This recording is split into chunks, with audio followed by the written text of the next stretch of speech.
Saya ingin bertanya dan minta saran bagaimana cara sembuh dari kebiasaan buruk melihat gambar atau video yang tidak pantas. Lihat kan, seperti yang saya sudah duga, bahwa ketika berbicara tentang hijrah pasti salah satunya masalahnya ini.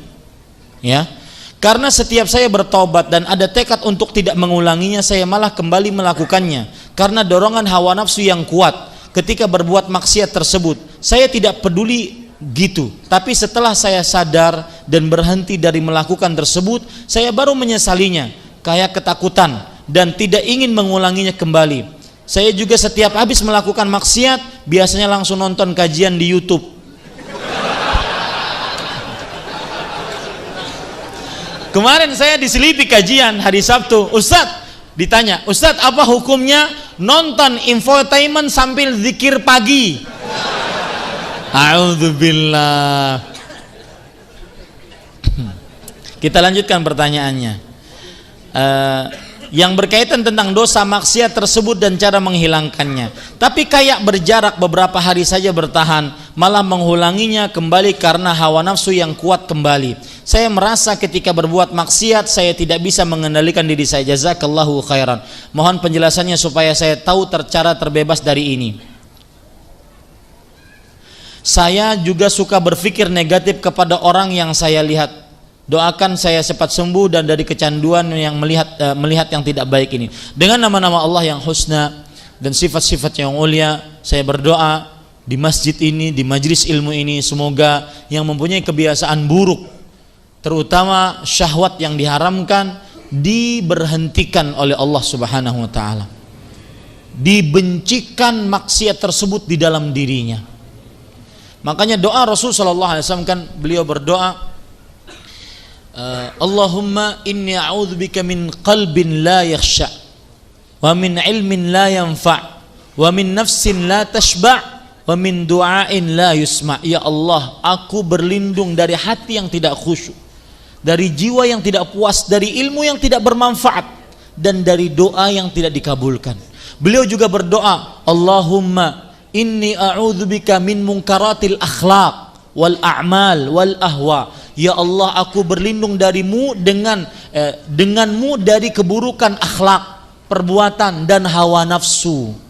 Maka saya berpesan kepada kawan kita ini, dan semestinya tidak boleh kita menertawakannya. Beliau ingin bertaubat dan sebenar-benar bertaubat. Maka saya berpesan, salah satu pesannya adalah cara yang paling jitu, yaitu tutup jalan maksiatnya. Tutup jalan maksiatnya. Anda tidak tahan mempunyai gadget, handphone, gadget apapun, ya, maka yang ada internetnya, tutup jalan maksiatnya. Biarkan HP jadul. Toh kalau seandainya HP internet kadang-kadang cuma miss call doang juga, ya, biarkan HP jadul. Lebih baik saya tidak taruhan dengan iman saya. Saya sering mengatakan ini, jangan taruhan, jangan berbuat judi dengan iman. Karena hati itu lemah, terutama nanti dalam bulan Ramadan, bulan ampunan, masa orang ada yang tidak diampuni gara-gara televisi misalkan, melihat yang diharamkan. Masukin kardus, wahai para ikhwah, ya, hal-hal yang tidak bermanfaat. Jangan taruhan, oh saya ingin nonton televisi yang mengajarkan Al-Quran dan Sunnah, Ustaz. Tetapi buktinya apa? Tidak bisa kita. Pasti menonton yang lain, dan dia tambah nyaman. Dan seperti yang saya sebutkan tadi, keburukan maksiat adalah membuat seseorang kecanduan. Ini para ikhwan yang dirahmati oleh Allah Subhanahu wa taala. Maka saya berpesan, tutup itu sarana yang paling jitu. Tutup semua sarana yang menghantarkan kepada sana. Disebut dalam para ulama kaidah fikih yaitu saddud dzari'ah, menutup sarana yang bisa menghantarkan kepada perbuatan zina. Tutup. Yang kedua, banyak berdoa kepada Allah.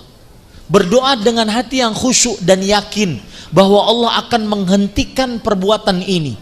Kadang ada sebagian orang seperti ini para ikhwah, bosan dia. Setiap kali habis melihat seperti itu, naudzubillah, mungkin onani, masturbasi, bosan dia. Kenapa? Maka jangan putus asa. Bertobat kepada Allah, berdoa kepada Allah agar minta diberhentikan dari dosa ini. Ini para ikhwan yang dirahmati oleh Allah Subhanahu wa taala.